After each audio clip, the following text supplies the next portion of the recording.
Hey, good morning, everybody, and welcome to another exciting episode of Lockbox Lunatics. We're super excited today. We have a wonderful guest with us, Mr. Craig Witt, the CEO of EXIT Realty. Very excited to have you on, Craig. Welcome to the show. Thank you, Steve. Thank you, Chad. Very excited to be here today. I got to say, I love your name. That's what really intrigued me about joining you today. We love it too because this business is sometimes you have to be a little bit of a lunatic to be in real estate, A or we lot of wonder them. why we wake up every day for to take the take the abuse that we do at times. Right. So, It's Chad, how are definitely you doing indicative. It's today? definitely indicative of what we have to go through on a daily and weekly basis as agents, not only from just an opposing agent perspective, but sometimes we have clients and customers and that Yeah. help keep things interesting. Yeah, Yeah. for sure. So, Pretty awesome. Well, Craig, again, thank you for taking the time. I know you're super busy. If you could, for those viewers that are not familiar with your background, who you are, what you do, go for it. This is your chance to kind of lay it out there for us. Tell us kind of like inception to where you are today, I guess.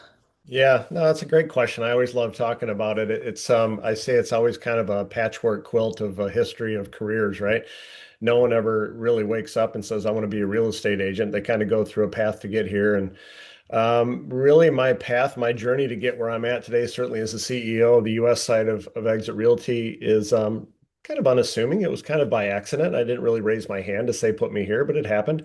So obviously, I won't take you all the way back to my youth, but your youth certainly has a lot to do with your future, I think, and where you're at today and how you were raised. But just had some success in life, had some failures in life in different businesses and things that I did when I was younger, and have always been entrepreneurial, spirited at heart, and loved being in charge just because I don't like being told what to do.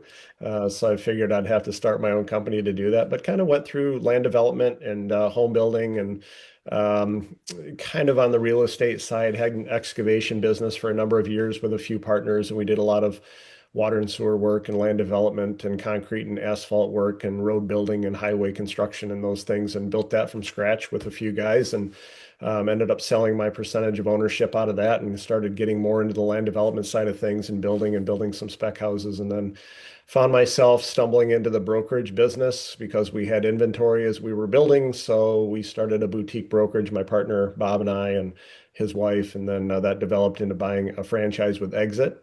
And then we opened up a few more offices. This is back in 2004, 5, and 6, and then became a regional owner for Exit Realty, bought the regional rights for the state of Michigan, where I'm from. Shout out to Traverse City, Michigan, up in the northern part of the Lower Peninsula.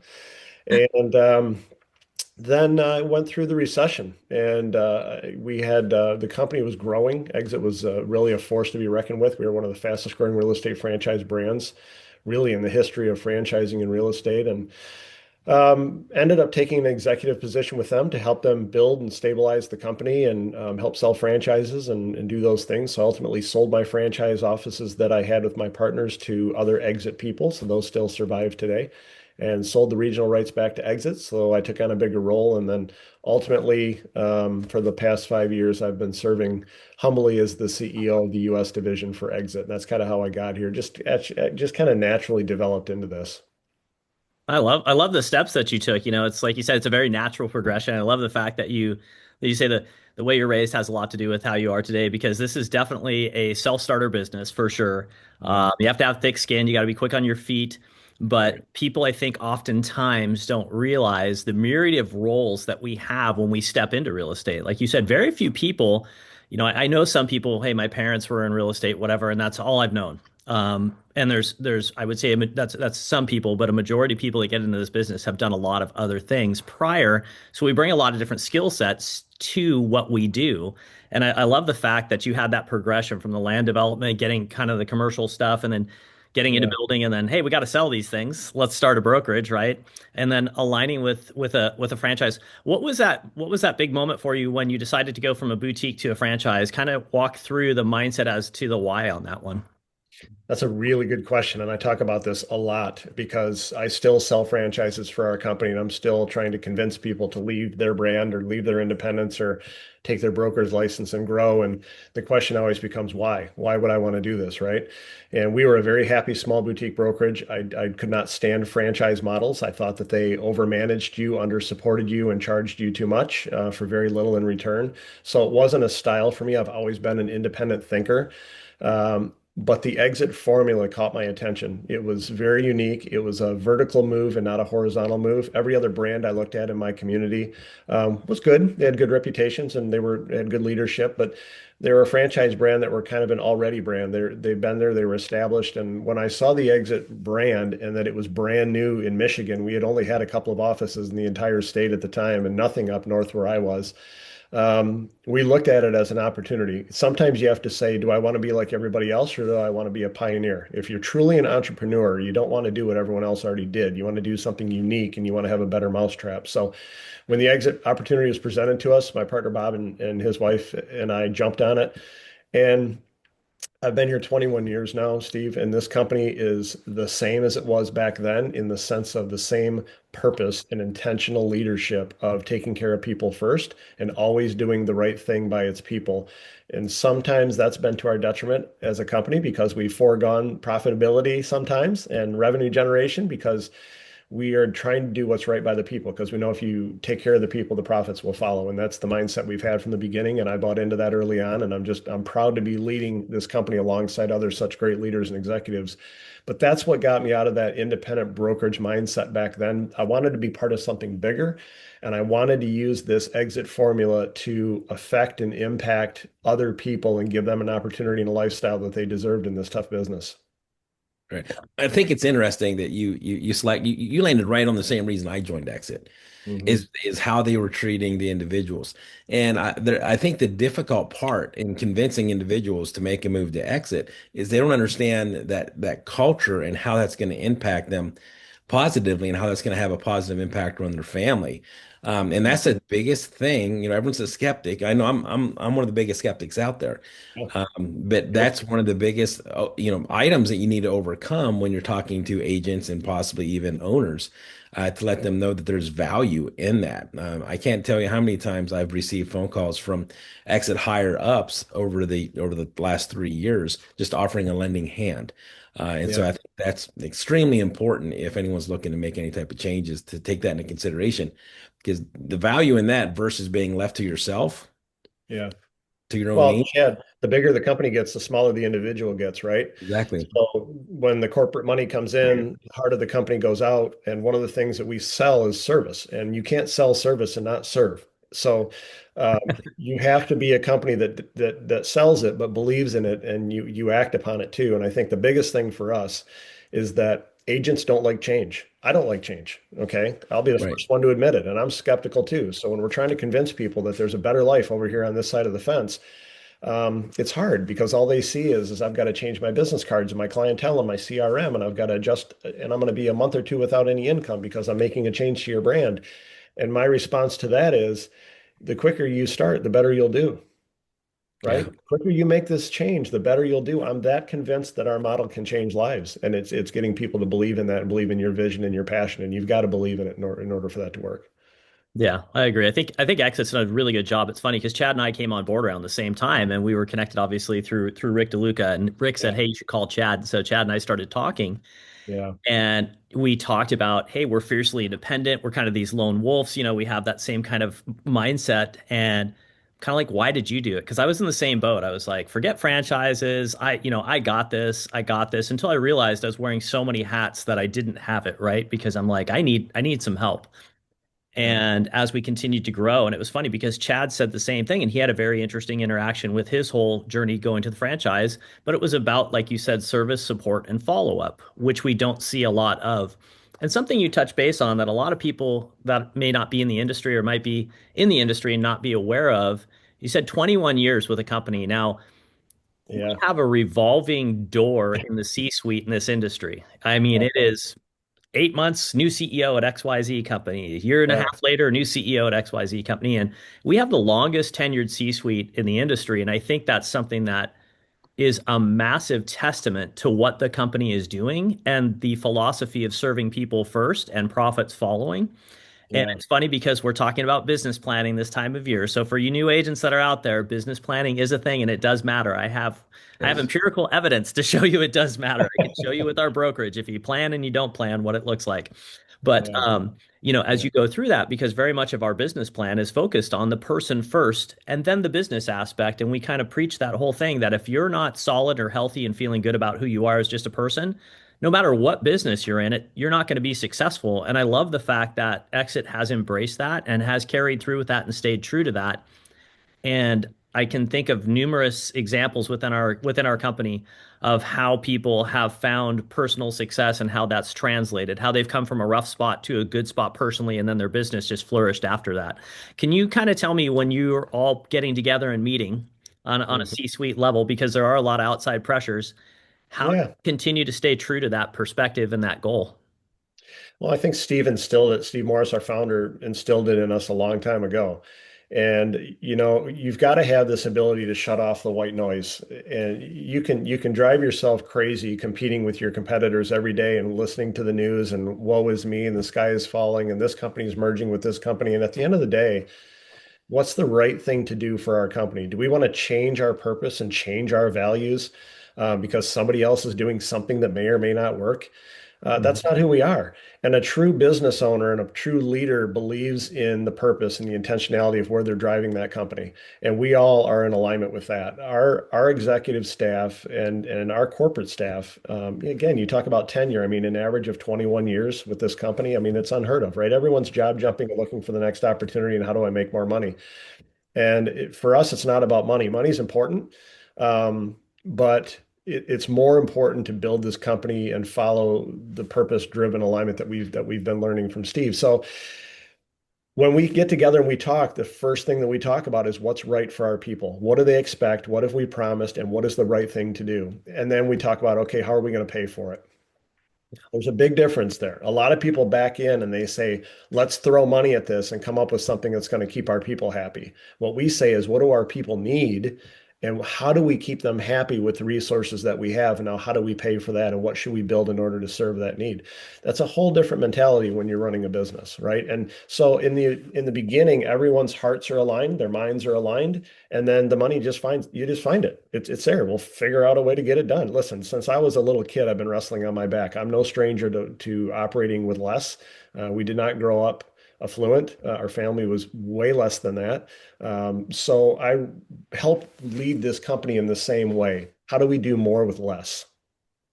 Yeah. Well, and that's an important message because as realtors get into this business, by the way, I love the fact that you said noise. You got to eliminate the noise. I equate that to a golf. I play bad golf when there's noise in my head. When it's quiet, it's good golf. Yeah. To say I play a lot of bad golf. Anyways, so the but I love the fact that when you say there's a common collective mindset, because that's so important as because we are all independent contractors, but at the same time, right, we're trying to figure out how do you coalesce this entire group of independent thinkers to try and get on the same page with one thing. It can be very difficult. The term herding cats, right, comes to mind. And but I love the fact that when you mention that when everybody starts with that idea and everybody buys into that idea, that things kind of magically take care of themselves, right? Because we know that the magic is actually the connection, the collaboration, the culture, people coming together and wanting to do those things, and it creates that push forward on a collective front. And I love the fact that you've that you approach it that way. And Steve Morris, I remember one of the most powerful things we ever had. And for those of you who don't know this, Steve Morris is the founder of Exit, and Yeah. he had us at our Anaheim convention. Yeah. We're waiting for him to do his talk, and he comes up and the room's packed and it goes silent. And he had us do a breathing exercise for like 10 minutes. And it was one of the most impactful things because that was so different than what I've ever been exposed to. But I noticed that I was immediately engaged and my uptake of the material was so much greater. Mm, So it's his mm. philosophy about let's all get on the same page, let's collectively get there, and then I'm going to deliver my message. And it was very So different and it was impactful. So let's Yeah, I talk about think that for a second because a lot of people get that experience and it's like voodoo, right? This is taboo. Like, don't tell me how to breathe. Don't tell me how to think. Don't tell me that I've got problems I need to fix. Don't get personal. Don't go there. This is about business. We take the opposite approach. And from the beginning of being part of this company 21 years ago in 2004, when you go to broker training, one of the very first things that you do is you learn about your mind and the affirmation principle, the power of self-belief, the power of self-worth, affirming good positive behavior and habits. And I'm speaking right now to all the agents out there for sure, but I'm also speaking to people. And I'm saying that you have trouble at home, you're going to have trouble at work. If you have trouble at work, you're going to have trouble at home. Okay. So, how do we get your mindset when you've got the dogs and the kids and the spouse and the financial troubles and all these things? How do we get your mind in the right place so that you can come to work and be an effective employee or an effective salesperson to serve a customer? That's what's important. So if we can teach you that at our level in our company, that will then follow you home into your home life. You can then infect your kids, your family, your friends, help them be better, and that's going to roll back up into business. So most companies don't approach it that way. They say, I've got you for this many hours, and this is our culture in our company, and this is the way you're going to act to go do whatever you want to on your own time. That's fine. But if I can help the person, that'll help their business. Yeah, I think it's interesting that you bring that up because that's one of the piece of the puzzle that's missing in a lot of brokerages is, making sure that individuals are well-rounded. And Yeah. Steve and I were recently discussing, all these different mergers and acquisitions and, how that's going to impact the industry. Yeah. And, all this consolidation that's occurring. Yeah. Um, it just begs to wonder, makes me wonder how the agents are going to be serviced and how they're going to be helped to be made well-rounded, right? Well, And I know Steve, you had a yeah. couple questions that you had wanted to throw at Craig that was around the, consolidation point, but that's one of the major contributing factors that I think a lot of agents are going to start looking for that someone to fill that void for them. And they might not even know they need it yet, right? Because a lot of agents show up to work and it's like, okay, I need to make calls, I need to follow up on leads, I need to do this, I need to do that, revenue generating business. But there again, Craig, as you stated, if you leave some of those other items out and you're not taking care of, the family life, you're not taking care of your health and things of that nature, it's going to have a negative impact on the other facets of your life. But go ahead and see. I know you had a question No, you wanted. this is a topic I love to talk about, and it's Yeah. a hot topic right now. So go ahead, throw them at me. Yeah, no, I love the fact that you were kind of talking about, you said before as you scale up, you get so big. So Yeah. how do you have a principle where you go from let's say 50,000 agents to where now you're 140, 130, 100,000? We know those companies that are out there. Um, how are you going to effectively actuate interacting with your clients, both internal and external, that you did in a way before? Because scaling that quick, and I don't care how fast or how detailed you are, you're going to lose people along the way. And I've heard from tenured agents quietly behind the scenes, I don't know what my future looks like. I don't know if there's going to be, I'm at XYZ company. Are they going to overlay their principles upon me now because I don't like that company? And now, by no choice of my own, I'm part of that company, right? So as you see that, how do you think? I mean, I'm a new agent. I'm a tenured agent. What do I do? Because I'm wondering what's going on. If you were in those shoes, what type of advice would you give that person? Well, the first thing is to remember is that you have choice. You don't have to go down the path of where you're at right now. If you don't like it or something isn't sitting well with you or it just doesn't feel right, then maybe it's time to start weighing your options, right? And there's no better time to do that than today. I mean, when do you plant a tree? Tomorrow? You plant it today, right? Because in the hopes in 5 years things going to grow up. So my opinion on that is this: is grow where you're planted. It doesn't matter what's going on at any of these big brands. You can still list and sell real estate with the best of them. You can compete at any level if you want to. It doesn't matter what flag you're flying or anything else. Okay.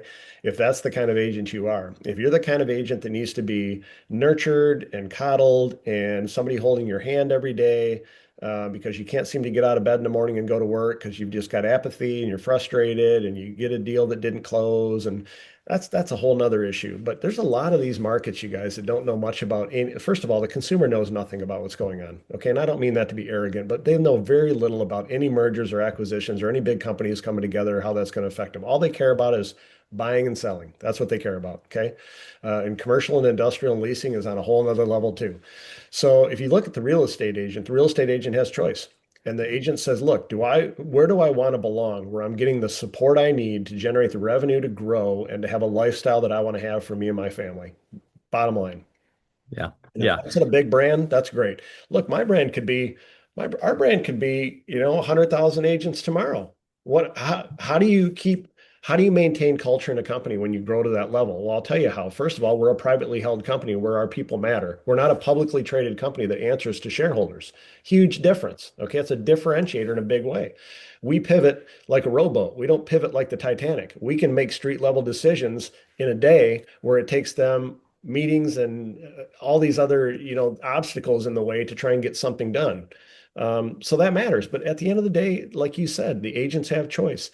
We as a company know that we can pivot, we can adapt, but we have our culture to rely on, and it boils down to onboarding. It boils down to good brokers casting our vision of who we are as a company, believing in our system, and enforcing our formula to help them live a better life. And if they do that from the beginning of when they're born in our company, it doesn't matter. Yeah, 100%. No, agree 100%. I love the fact that you brought up something that a lot of people don't know. Like you said, outside the industry, people they really connect with their agent. What is it? 80 or 90% of people surveyed after they close on a deal couldn't tell you the company that their person's associated with, but they know their person. And so I think Yeah. agents so many times put too much emphasis on XYZ brand versus saying, is this the brand that's going to really fit me, right? And asking kind of those critical interview questions as well. Hey, we have training. Well, hey, can you show me what your training looks like today? I encourage agents to ask that because 9 times out of 10, the person sitting across from you can't tell you when their next training class is or what it was about. They can't actually produce a plan, right? And the Yeah. private versus public, I love that because, like you said, we have a nimbleness about us that other companies don't have. And I always try and caution agents, and this is an industry thing now, about the rev share and these things, because when you're publicly owned, these are opposing forces. Think of twisting a towel. Yeah. I've got my profit share here, and I got my revenue over here to Yeah. my shareholders. And these things, the harder you twist, you're in the middle. And so Yeah. at some point, something has to give. They're opposing forces, right? And so that's something that is nice that we don't have to deal with as a company. And I can tell you as a franchisee that is a beautiful thing because we have absolute freedom and autonomy to really grow and move quickly. Like you said, this is a very adept company, and I really want that to come across. And I'm going to wave my exit flag right now because we Yeah. have the ability to really move quickly within an industry that is changing quickly. And if you have to go through boards and all these different groups of people to get one thing to be changed or moved. By the time that happens, the industry very well may have moved far off of that at that point, and you're just constantly playing catch up, right? And I love the fact that we can lead, and I think that's a really neat thing. And I love the And, fact, and keep in mind too that agents care about one thing. Okay. They care about what's in it for me. Yeah. What's in it for me. yep, And if we can remember that we treat them as individuals, what's good for the group is good for the individual, right? We're a brokerage in a box. That's what a franchise is. It gives them a track to run on. It helps them get started. It helps you as a franchise owner to have resources to grow. But a good agent, a good salesperson, you could drop them in any town USA with no technology and nothing but their skill, and they can go knock doors and generate business and make more money than somebody that's got every trinket and every gadget and every gizmo out there. If they're truly committed to this business, at the end of the day, this is a hyper local business. It's you nurture the relationships that you have, and that's how you build business. When you start leaning on technology too much. That's when you have a problem. You become dependent on it. oh, Yeah. 100%. I can't tell you how many times I talk to agents and I got a great social media plan. Yeah. Like, Yeah, what and else that, you and that's got? great because Yeah, that's like, look, I'm a pilot, right? And you've got different instruments in your plane, and one's a primary instrument, one's a supportive instrument, right? 100%. Yeah, so the technology and social media and all these things are a supportive instrument to help you, but your primary goal is relationship building. That's what will build your career. Yeah. Well, Right. that's And it's awesome. learning how to prioritize and what to prioritize over, one thing over another. And that's a lot of, I came in, I've been in the business for 23 years. And before I joined Exit, I was with all different sorts of brokerages. And the broker support, there was none. Right. And so no one really came alongside of me and said, hey, this is important. It's great that you're working on that. You know what? That's a secondary issue. Let's get you focused on the things that are going to make you productive. And so Yeah. that learning curve for me lasted a little bit longer than I would have liked. Right. And so there's a lot of agents that, need that direction, that specific direction, and they don't even know that they need it. Well, two Yeah. points to that. 100%. Number one, Chad, the number one complaint when I go out and prospect for franchise owners is that they say they don't get any support. Yeah. Number one, okay. The second point to that is agents left on their own will sit online and buy everything to throw money at the problem to think that they can buy their way out of it because there's a smoking gun somewhere that's going to solve their problem. And that is a huge mistake because that comes right off the expense column, right? So if you go back to the basics of what it is to be a salesperson, that is building relationships, connecting with people, building a sphere of influence and networking, and then building that business where it comes in multiple ways. That's how you build business, any business. Precisely. Yeah. Precisely. So, Yeah. So- well, we want to be considerate of your time, Oh, I'm Mr. here all day. I took the whole day off just for you two. Oh, well, then, hey, we can record This a is going to few be our more first sessions nine then, hour can't we? episode. Just kidding. That's 9 hour funny. episode. Here we But go. Let's cut it you out. can and I do a lot of these podcasts. And again, thank you so much for inviting me. I love doing this, and I'm hoping this is helpful for the viewers today. But you could really break these into segments, and you could really do kind of the anatomy of a real estate professional, and really the most important topics right now. And that would make a nice series, you know. Yeah. Yeah, Yeah. definitely. 100%.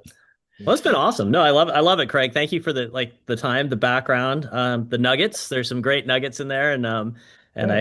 I hope people take these to heart and take a look. Whether you're with us or with any other brokerage out there, we want you to be successful. We want you to find success, kind of pursuing what you would like to do with your career and your life. And so, and certainly, if you have any questions, you can always reach out to Chad. You can reach out to me and Mr. Craig Witt as well. Oh, me We too. can probably find a way to track him down for you as well. You And so. can text Craig to 85377. You There can you reach go. out. There you go.